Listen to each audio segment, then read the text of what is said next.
Si Pastor Apollo C. Kibuloy, pinuno ng fastest growing congregation na Kingdom of Jesus Christ na may 7 milyong nasasakupan sa buong mundo.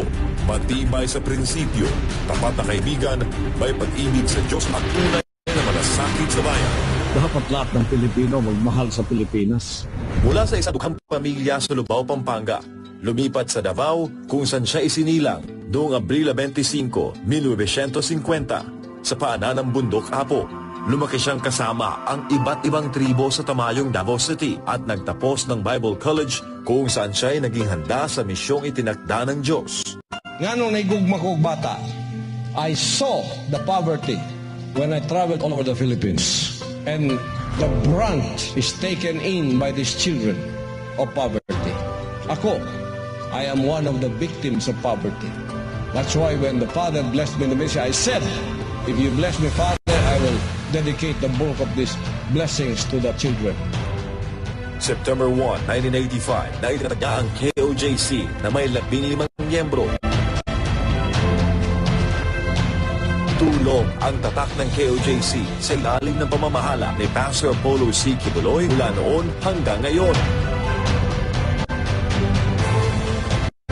Kalinga para sa mahihirap, ulila at batang napabayaan.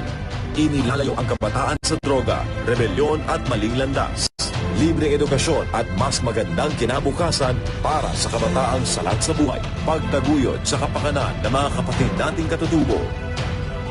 Pagsusulong ng advokasya sa kalikasan at malinis na kapaligiran, agarang aksyon at tulong para sa mga biktima ng kalamidad at sakuna, pagtutok sa nation building upang labanan ang salot na droga, korupsyon at terorismo.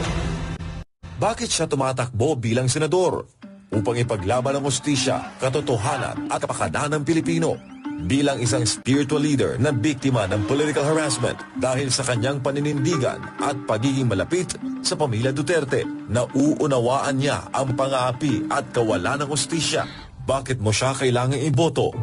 Si Pastor Apollo C. Kibuloy, galit sa korupsyon. Ang Exhibit A niya ay ang KOJC, maunlad, disiplinado, parang first world country. Simple lang ang layunin niya, ayusin ang Pilipinas para sa bawat Pilipino. Mr. Zero Corruption, death penalty sa korap. Tuloy ang laban sa droga at CPP-NPA-NDF. Tagapagtanggol ng inaapi, makakalikasan. Ngayong eleksyon, simulan nating ayusin ang Pilipinas. Pastor Apollo C. Kibuloy para sa Senado. Vote PDP Laban, and most especially Pastor Apollo Kibuloy. 5-3 sa balota.